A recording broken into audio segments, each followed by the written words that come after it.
Hello and welcome. I'm Maria Ressa. This is your 6 p.m. wrap.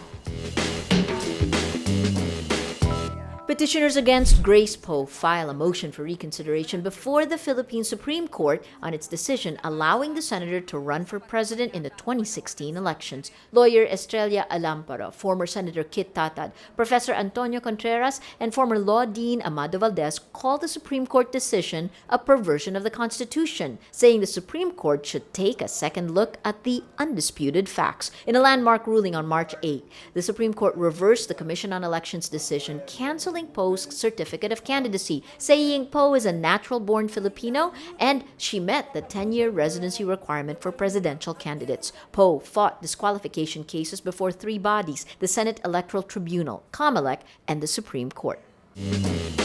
Is China building another artificial island in disputed territory? U.S. military forces say they fear China's possible area of reclamation in the Panatag Shoal in the West Philippine Sea or the South China Sea. Philippine Department of Foreign Affairs spokesman Charles Jose says they're verifying the report. Panatag Shoal is the site of a standoff between Philippine and Chinese vessels in April of 2012. The Philippines accuses China of building artificial islands to assert control over the West Philippine Sea, but the Asian giant brushes off the claim, saying it has the right to run activities in its own territory. This comes as an arbitral tribunal in The Hague is expected to rule on the Philippines' case against China early this year.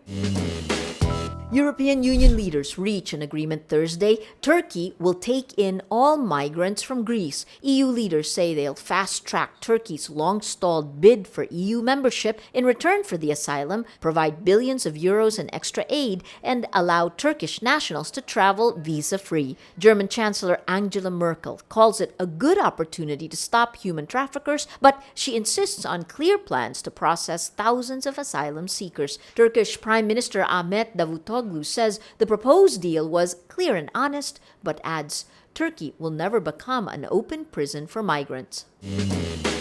Swedish streaming leader Spotify strikes a royalty deal with U.S. publishers. Spotify faced charges for unpaid royalties, which go both to performers and songwriters. Pop icons Taylor Swift and Prince removed their music from the site, while Adele refused to stream her album 25. Under the agreement, Spotify will pay a pool of money and add a bonus compensation fund. A joint statement doesn't reveal the amount, but others say Spotify's existing pool has $16 million and it will add $5 million more.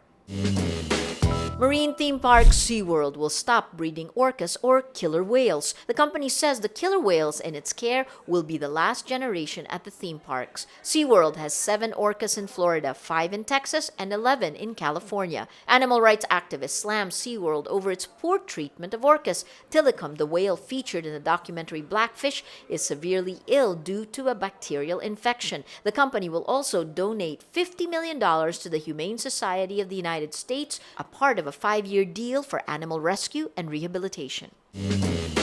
I'm Maria Ressa. That's your 6 p.m. wrap. Join us again tomorrow for the day's top news. Remember, tomorrow begins today.